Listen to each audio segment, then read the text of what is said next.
Bonjour à tous, je suis très heureuse de vous retrouver aujourd'hui pour ce podcast. Je suis Jeanne et avec mon mari Thomas, nous avons créé l'application de méditation chrétienne Meditatio. Et aujourd'hui, c'est un nouveau podcast de lecture spirituelle. Alors, ce podcast, vous pourrez ensuite le retrouver tous les 15 jours. Et à chaque fois, notre invité nous propose de découvrir un livre de spiritualité qui l'a marqué. Il nous en lit des extraits et il nous explique ensuite comment ce livre a marqué sa vie. Alors aujourd'hui, c'est avec Claire de Saint-Lager que nous allons découvrir un livre qui s'appelle L'épreuve de Maurice Bellet. Ce livre nous parle avec des mots profonds et très poétiques de la divine douceur. Cette divine douceur qui est la seule à pouvoir être notre force dans l'épreuve et qui peut nous consoler et nous reconstruire. Je vous souhaite maintenant une belle écoute.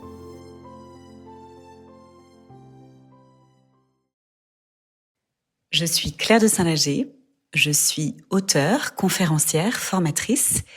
J'ai créé Isha Formation qui propose des sessions, des formations, des ateliers pour les femmes et pour les jeunes filles, pour les aider à s'unifier et à prendre leur place dans le monde. Je suis directrice d'un master dans l'enseignement supérieur. Je suis aussi l'auteure de 3 essais, La voix de l'amoureuse, Comme des colonnes sculptées et Devenir femme. Je suis aussi une grande lectrice. Quand j'étais enfant, je voulais être poète.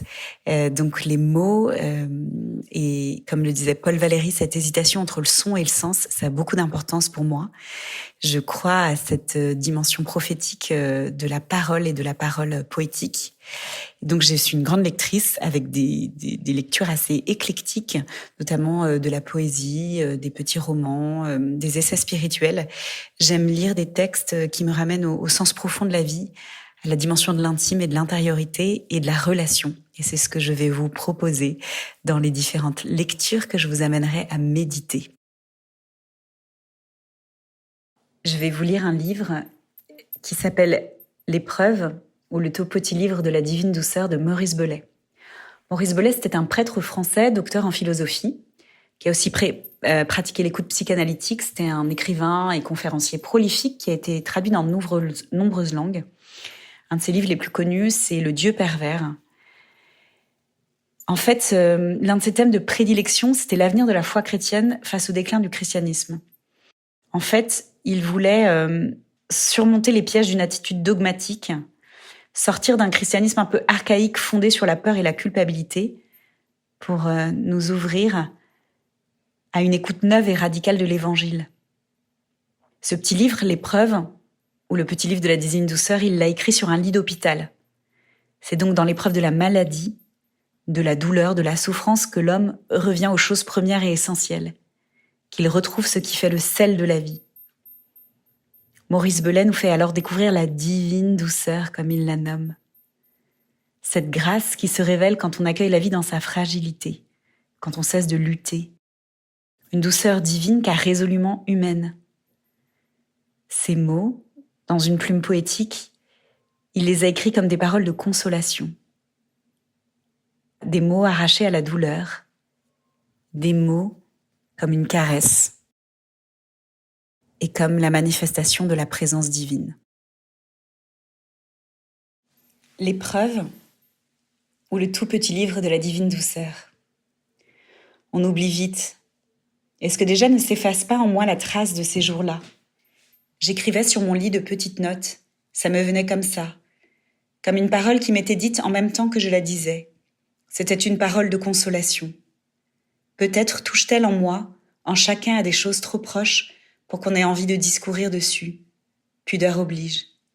Il ne reste qu'à dire simplement, sans rien noter ni ajouter, sans réfléchir ni arranger, en peu de mots. La divine douceur est paix, profonde paix miséricordieuse, apaisement. C'est une main douce et maternelle qui sait, qui conforte, qui répare sans heurts, qui remet dans la juste place. C'est un regard comme celui de la mère sur l'enfant naissant. C'est une oreille attentive et discrète que rien n'effraie, qui ne juge pas, qui prend toujours le parti du bon chemin de l'homme, où l'on pourra vivre même l'invivable. Elle est ferme comme la bonne terre, sur qui tout repose. On peut s'appuyer sur elle, peser sans crainte. Elle est assez solide pour supporter la détresse, l'angoisse, l'agression. Pour tout supporter, sans faiblir ni dévier. Elle est constante comme la parole du Père qui ne plie pas. Ainsi est-elle le lieu sûr où je cesse d'être à moi-même frayeur. C'est pourquoi ces sottises de la croire faiblesse. Elle est la force même, la vraie, celle qui fait venir au monde et qui fait croître. L'autre, celle qui détruit et qui tue, n'est que l'orgie de la faiblesse. Mais la divine douceur est une douce fermeté, car pas un instant elle ne blesse le cœur et ne meurtrit ce qui est au cœur de l'homme où il trouve vie. La divine douceur sauve tout, elle veut tout sauver. Elle ne désespère jamais de personne, elle croit qu'il y a toujours un chemin. Elle est inlassablement inlassable à enfanter, soigner, nourrir, réjouir et conforter. La divine douceur est charnelle, elle est du corps.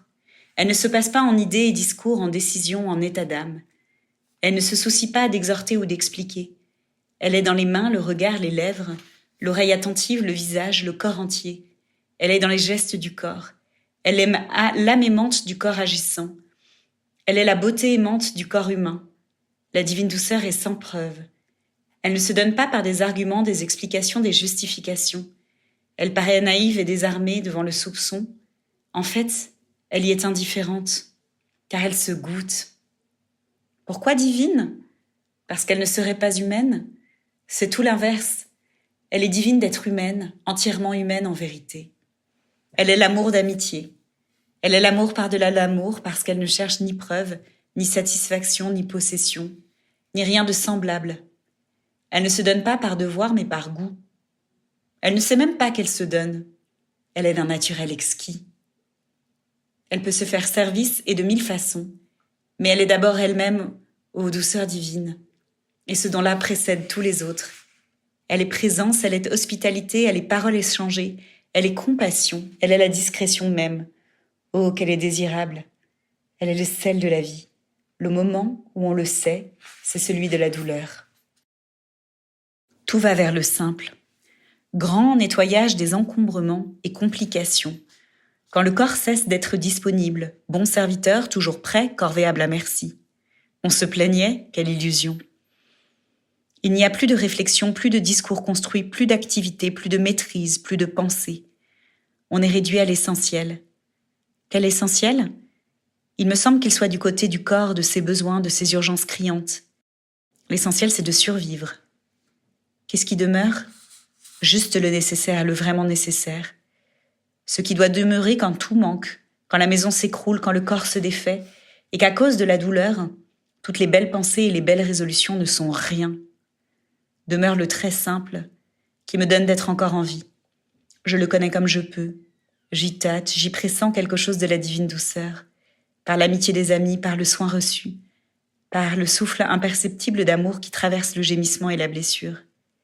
C'est simple et nu, sans phrase, pauvre comme la naissance. C'est sobre, vital, comme les choses du corps. Il y a sept choses qui sont absolument nécessaires à l'homme, car si elles manquent ou tardent, il meurt. C'est respirer, boire, manger, pisser, aller à la selle, dormir. La septième chose, je ne la nomme pas pour l'instant. Celles que j'ai nommées paraissent bien triviales, surtout les fonctions d'élimination. Mais qu'on aime ou pas, ce sont les nécessités strictes. On le sait de dure science quand l'une ou l'autre vient à se dérégler. Merveille du corps. On oublie le miracle, il paraît tout naturel, mais le moindre brouillage dans sa complexité prodigieuse et tout s'effondre de ce qui vous paraissait aller de soi. Poids du corps. Le plus grand homme, le plus grand prophète, le plus grand philosophe, l'homme d'État, l'homme de science éminent, tous sont aux nécessités que j'ai dites. La septième chose est la divine douceur. Vous pouvez la nommer tout autrement. Vous pouvez en parler tout autrement que je ne le fais. Aussi bien échappe-t-elle à toute théorie, à tout discours qui voudront le saisir. Car son lieu est le corps. Elle est regard, elle est voix, elle est présence du corps. Elle est soin et nourriture. Elle est nettoyage, désencombrement, libération du mort et du pourri. En elle, toutes les fonctions du corps demeurent et changent. En elle s'annonce l'autre corps, où le corps de douleur et d'absence devient, sauf de sa bassesse, l'autre corps et demeure de la divine douceur.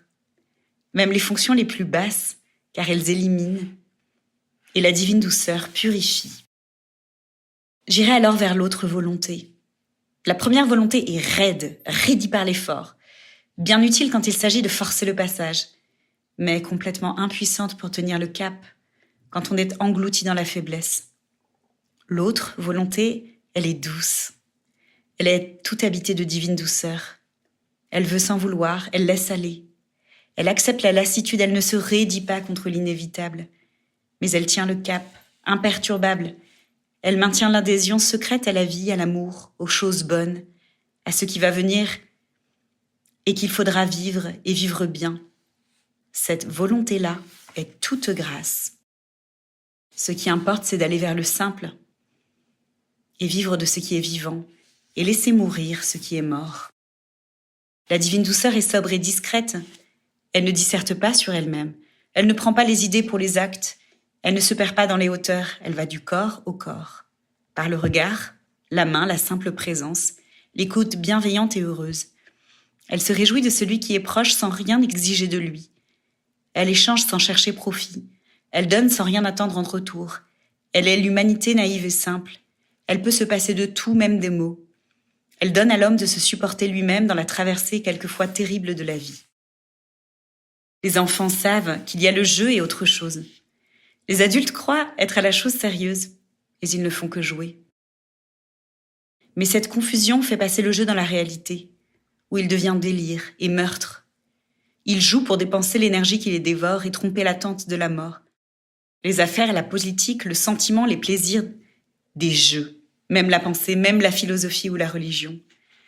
Face à la mort, je veux dire à son imminence, à sa présence commencée, reconnue, toutes ces constructions s'en vont comme des châteaux de cartes. J'aime la vie. La bonne vie, la pleine santé, les amis avec qui parler, avec qui vivre de bons moments, l'amour qu'on me donne et que je donne. J'aime la bonne nourriture, les joies de l'esprit, le voyage, la maison, le soleil et la pluie. J'aime ce monde et toute créature. J'aime l'homme, les humains, l'homme et la femme, et la tendresse et le charme et la douceur de la femme, et sa puissance maternelle et son art de nourrir, soigner, conforter, et son amour. J'aime le spectacle, ce qui distrait, ce qui amuse, et le bon travail et la création et l'œuvre, et que l'œuvre que je fais soit connue, appréciée, reconnue, et qu'elle agisse et, oui, qu'elle fasse du bien. J'aime qu'on m'aime. Il ne me plaît guère, il ne me plaît pas qu'on me parle de frustration, la version psy, de renoncement, et de mortification, la version pieuse, de dépassement de soi, la version morale. Je déteste la souffrance et la mort. Si je prétendais le contraire, je serais un hypocrite. La divine douceur, elle n'est pas naturelle, elle ne va pas de soi. Elle ne relève pas de banalités ordinaires. Dieu est avant toute question. Dieu, c'est quand je vais le plus loin possible sans désespérer. Et quand je laisse être ce qui est au-delà du plus lointain, comme la source bénéfique qui ne cesse pas en l'origine. Dieu, c'est quand la divine douceur vient à moi, sans que je la refuse et la méconnaisse. Dieu est n'importe où, n'importe quand, à propos de n'importe quoi, quand se fait en l'homme la primitive ouverture, parce qu'il cesse de tuer, dans son envie féroce de tout prendre. Alors Dieu commence, par-delà tout savoir ou tout nom, y compris les noms usés et malheureux que nous donnons à Dieu. C'est pourquoi nous parlerons de choses humaines, de chemins à travers le désert ou la forêt, de demeures où nous pouvons vivre, de paroles qui nous tirent du sommeil de la mort, du juste, que ne contamine pas l'injustice.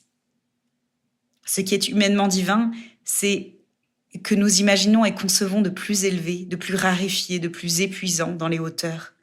Ce qui est divinement divin, c'est l'humain quand il est pur de la mort. C'est pourquoi la divine douceur est la plus humaine, la plus tendrement humaine, la plus proche, la plus attentive, la plus libre de tout jugement et de toute arrière-pensée.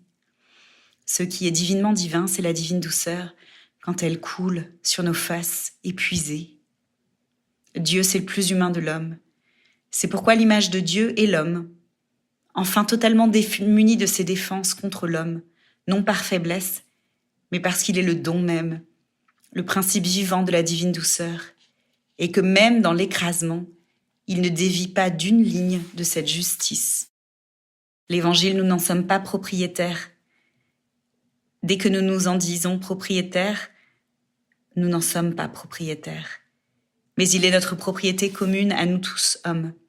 La clé de lecture, la clé d'écoute est sûre et certaine l'Évangile est la divine douceur elle-même, pure et sans mélange, puissante, pleine, surabondante, le sang vif de la vie directement communiqué, l'eau pure et jaillissante, le grand souffle nouveau qui est l'amour au principe et sans limite.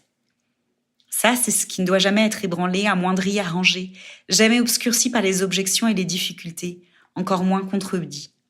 Demeurer là et demeurer en lui, en son cœur, par-delà toute pensée, tout savoir, toute volonté, jusque dans les grands marécages de la détresse, simplement cette foi, avant même ce que nous nommons prière, avant même ce que nous nommons désir, et qui coïncide en nous avec l'espérance d'aimer, car prétendre aimer, qui le peut? Toujours et d'avance est là la divine douceur, car elle n'est autre que mon être en vérité. Elle est ma vraie naissance. Je la connais de me connaître, par-delà les pièges où l'on m'a mis et ces barrières que j'appelle moi. Elle est, je tout pur, dans la lumière joyeuse native, je qui n'est point le seul et le séparé, je qui n'est que d'être proche, car il ne vit que de la haute et humble tendresse. Oh, si tous ceux-là qui sont pris au piège d'avoir à prouver, à atteindre, à mériter, pouvaient le faire fondre à ce feu tranquille, feu de la lampe qui tendrement éclaire au cœur de la maison. La divine douceur est assez forte pour surmonter la haine dans la haine elle-même. Ainsi, je puis accepter de ressentir ce que je ressens. Le nier est fausseté et donc impasse. Et pourtant, et par là même, traverser, je puis connaître ma haine sans haïr, ma dépression sans m'en déprimer, mon angoisse sans la redoubler. La divine douceur prend le poids impossible à porter. Sur ses épaules, il fond. À chacun, le don qui est le sien. Je serais bien incapable de recevoir, nourrir, soigner comme j'ai été reçu, nourri et soigné. Faut-il m'en attrister? Peut-être que ce que je puis donner est différent. De quel don est-ce que je parle? Du don que j'ai reçu ou du don que je donne? Mais c'est le même. La vérité de chaque homme est par là, en ce don qui est sa puissance propre. Ce n'est pas son bien, sa propriété. En un sens, cela ne fait que passer en lui. Et c'est pourtant lui. C'est ce qu'il a d'unique et singulier. Comme la musique de Mozart ou l'écriture de Pascal, c'est son nom. Être à chacun par ce qu'il peut au lieu d'exiger de lui ce qu'il ne peut pas, c'est la sagesse de la divine douceur. Ne pas comparer les dons, ne pas mettre de hiérarchie. Pas d'abord, car il est vrai qu'il faut aussi reconnaître qui est plus compétent, le plus doué, mais c'est en fonction d'une tâche et d'une situation. Cela laisse entier le don qui est à chacun le sien propre. Il y a mystérieuse unité des dons. Elle ne paraît que dans leur respect et leur amour réciproque. Le premier point est de pouvoir connaître ce don qu'on porte, ensuite s'y livrer, comme à cela qui à la fois nous est le plus personnel et nous fait avec plus de justesse serviteurs de tous. Enfin, vaincre les résistances externes et internes, c'est beaucoup. Et beaucoup de gens étouffent parce que cette force qui est en eux ne vient pas à maturité, elle ne vient pas en fleurs et en fruits. La parole qui dit l'amour n'est pas la parole qui en parle, c'est la parole qui le donne. Elle peut parler de toute autre chose. Elle peut n'avoir pas l'air aimante, mais son fruit pour qui l'écoute est vie. Voilà ce qui en signe la vérité. On peut parler avec ses mains, avec son regard, avec son silence, avec la simple présence, et même avec l'absence nécessaire. Le vrai amour ne prend rien. Il vous laisse même à votre solitude, la bonne solitude où vous pouvez aller par vous-même, indépendant. Mais le vrai amour ne vous abandonne jamais. Ainsi, la parole aimante est-elle comme une demeure où nous pouvons habiter jusque dans l'errance. Cette lecture de Maurice Belay, je l'ai découvert à l'occasion d'une retraite ignatienne à Penbock. J'aime bien aller regarder dans les bibliothèques et prendre au hasard un livre. C'est son titre qui m'a attirée. J'étais arrivée à cette retraite avec une immense fatigue, un gros nuage au-dessus de ma tête. Je me heurtais à un certain nombre d'obstacles. Je me tapais la tête contre des murs, dans ma vie professionnelle et dans d'autres espaces. J'étais envahie de questions, j'étais embarrassée de décisions à prendre. Ce nuage, C'était comme un flot dans mon esprit, quelque chose qui m'encombrait. Et puis, vous voyez, il y a ce moment où finalement, par soi-même, on ne peut pas trouver de solution. Ce gros nuage n'était pas vraiment doux. Et puis, j'ai ouvert ce livre et je suis tombée sur ces premiers mots de Maurice Belay. Oui, il est sur son lit d'hôpital, mais ses premiers mots commencent par cette entrée dans la divine douceur. La divine douceur est paix, profonde paix, paix miséricordieuse, apaisement. Il faut avoir été confronté à l'épreuve, celle de la maladie, celle de la rupture, celle de l'épuisement, celle de l'échec. Quand la volonté n'est plus là, ou quand elle n'est plus possible, quand je me heurte à des portes fermées, c'est alors que je peux enfin tout lâcher. C'est pourquoi c'est dans l'épreuve qu'on fait l'expérience de la divine douceur. Pour moi, cette lecture, qui peut paraître mystérieuse parce qu'elle est assez poétique, les mots de Maurice Belay le sont. La poésie, c'est le plus court chemin pour raconter ce qui se passe à l'intérieur de nous, ce qui est parfois indicible et que les mots viennent transfigurer. Pour moi, cette divine douceur, elle m'évoque cette disposition à recevoir. C'est une caresse.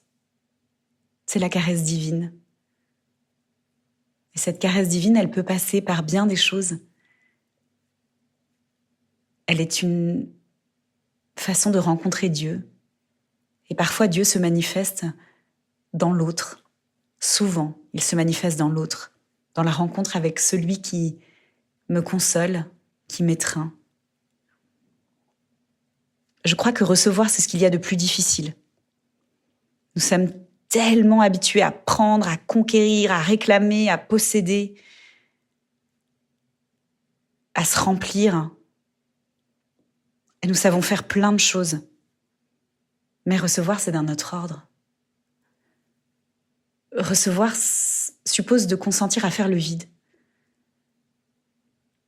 Pour recevoir, il y a comme une forme de renoncement. Vous savez, en anglais, on dit « surrender ». En fait, qu'on pourrait traduire par s'abandonner, abandonner la lutte, cesser de lutter. Parfois, la plus belle des luttes, c'est d'arrêter de lutter. C'est ce qui me rend disponible pour recevoir. Pourquoi est-ce que l'épreuve nous rend plus disponibles pour recevoir? Parce que, en fait, elle nous confronte à notre pauvreté. Vous savez, on disait que Marie et Joseph, ils faisaient partie d'un courant chez les Hébreux, c'était du courant des Anawim. Et il faut savoir que le mot Anawim, les Anawa, ça veut dire à la fois pauvreté et douceur. Donc il y a un lien profond entre la pauvreté, entre se lâcher et la divine douceur. Et donc recevoir, c'est un autre ordre. Recevoir suppose une conversion. Une conversion profonde. Recevoir suppose d'entrer dans ce lieu où je découvre que Dieu ne me juge pas. Il veut seulement me rejoindre. Mais il ne peut me rejoindre si je ne suis pas désarmée. Désarmée de mon ego, de ma volonté. Durant cette retraite, j'en ai fait à nouveau l'expérience. Dieu voulait se donner à moi. Il voulait tant me donner. Mais cela me demandait une conversion du regard. La divine douceur prend son temps. Elle nous travaille doucement. Elle nous travaille dans le temps. On ne peut pas recevoir immédiatement, parce qu'on est souvent trop encombré, et parce qu'on prend ces moments de retrait, de silence. Et sans doute que l'épreuve de la maladie pour Maurice Belay en a été une expérience encore plus intense. Il prend son temps jusqu'à ce que vraiment je me désencombre. Alors je convertis mon regard. Alors au fil des jours, j'ai commencé à voir ce qui s'offrait à moi. À voir la beauté de la nature. À Penbock, le sanctuaire donne sur le golfe du Morbihan. La lumière y est étincelante. C'est d'une beauté tout à fait douce. Alors il se donne à moi dans les visages de ceux qui m'entourent. J'ai commencé à lever les yeux de mon encombrement. J'ai commencé à voir tous ces autres retraitants autour de moi, à voir leurs visages, à voir leurs larmes, à voir leurs adorations, leurs recueillements, leurs rires.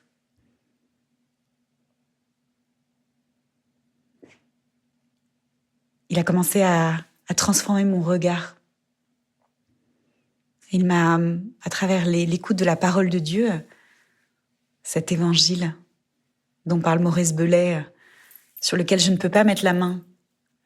Je ne peux pas penser que j'ai tout compris, que je le connais par cœur, que ces mots, je les ai déjà entendus 1000 fois. Je peux replonger dans cette parole et découvrir qu'elle s'adresse à moi, avec beaucoup de douceur, qu'elle me révèle autre chose. Elle me révèle combien Dieu est toujours dans ma barque, qu'il est partout où je vais, qu'il ne m'abandonne jamais, qu'il vit tout avec moi. Ce temps-là a été un temps de consolation.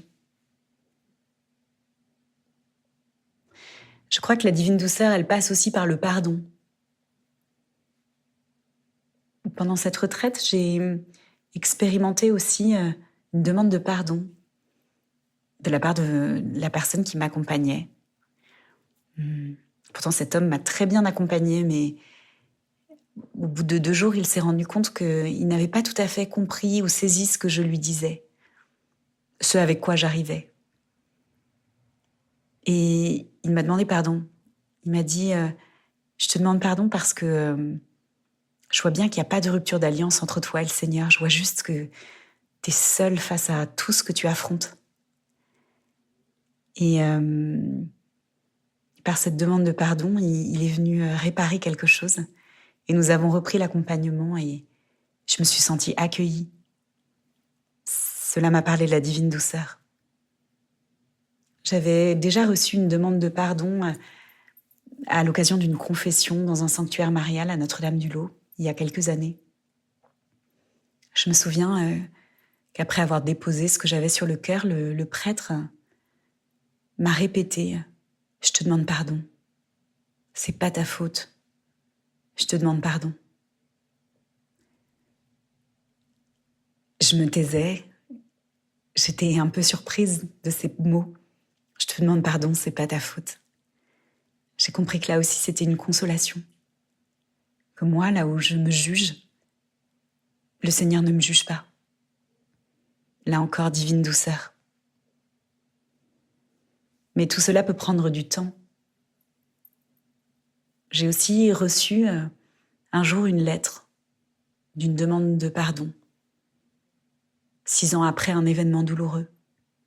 Cette lettre, je ne l'attendais plus. J'ai eu du mal à la recevoir sur le moment.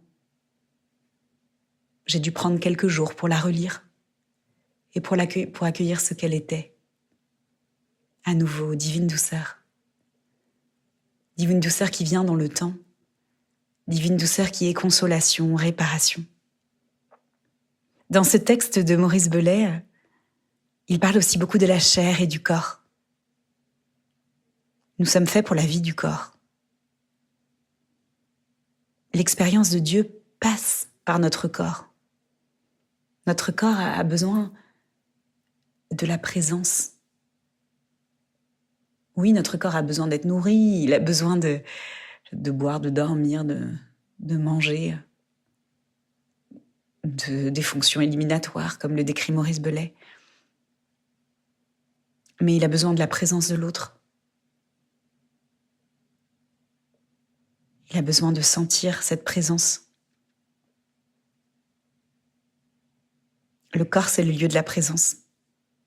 C'est le temple où réside Dieu. Peut-être que c'est une invitation aussi à le traiter avec douceur, à ne pas essayer de le dompter, mais à le recevoir. Maurice Belay évoque cette expérience du corps abîmé, malade, blessé, meurtri, de ce corps que je ne maîtrise plus. Je me souviens aussi que Mère Emmanuelle, la mère abbesse de l'abbaye cistercienne de Boulor, Sainte-Marie de Boulor, m'avait dit que elle encourageait ses sœurs religieuses à aller s'exposer devant le Saint-Sacrement quand elles avaient leurs règles, particulièrement au moment où elles se sentaient affaiblies, hémorragiques, fatiguées, avec tous ces symptômes, et juste de s'exposer, pure présence, et de se laisser regarder. Je crois que recevoir, c'est aussi le plus difficile, c'est se laisser regarder dans ces moments où notre corps n'est pas dans sa beauté, dans sa santé, dans son exultation. Et pourtant, il garde une épaisseur, c'est l'épaisseur de la présence. Et qu'il y a quelque chose en moi de plus grand encore que mon petit jeu. Je crois que ça m'évoque aussi cette restauration de Notre-Dame de Paris. C'est vraiment l'œuvre de la divine douceur. Alors on peut s'extasier du fait qu'elle a été rebâtie en un peu plus de 5 ans. Mais on peut surtout se demander avec quel amour, avec quelle divine douceur chaque artisan a travaillé pour restaurer cette vieille dame qui s'était embrasée. Si je file cette métaphore de Notre-Dame, si je pense à ces artisans amoureux qui, dans une application, dans une vraie tendresse pour les pierres, pour tous les matériaux qu'ils ont travaillés, ont restauré cette cathédrale, je pense que c'est pareil pour nous quand nous traversons l'épreuve. Nous avons besoin de cette attention amoureuse, de cette divine douceur qui nous restaure, qui nous travaille, qui nous reconstruit. La divine douceur nous invite aussi à devenir un refuge pour la présence de Dieu. À l'occasion d'une exposition des œuvres d'Arcabas, j'ai été touchée par un tableau où on voyait Jésus dans la barque de Pierre. Et le tableau s'appelait « Dans la barque de Pierre, j'étais à l'abri ». Et ça m'a beaucoup émue, ça m'a pensé à Etty Hillesum, qui disait qu'elle voulait protéger Dieu en elle. En nommant Dieu divine douceur, une divine douceur qui se manifeste aussi par toutes ces présences humaines autour de nous. En nommant Dieu divine douceur, on se rend compte qu'elle est à la fois puissante, mais qu'elle est vulnérable parce qu'offerte. Et la présence de Dieu nous est offerte, et en cela, elle est vulnérable, elle est pauvreté. Et il y a comme un soin jaloux à avoir, comme si nous devions prendre soin de cette présence en nous. Et cela passe aussi par nous accorder cette douceur. Je crois qu'on pourrait tous faire cette prière à la divine douceur. J'aimerais que tu puisses toujours demeurer à l'abri dans mon cœur, dans mon âme. Je voudrais être un refuge pour toi, mon Dieu. Qu'en moi tu ne trouves ni division, ni haine, ni blasphème, ni mauvais orgueil, ni rejet de moi-même. Que tu puisses te reposer dans ma barque, même lorsqu'elle est secouée par les flots. Dans ma barque, tu es à l'abri.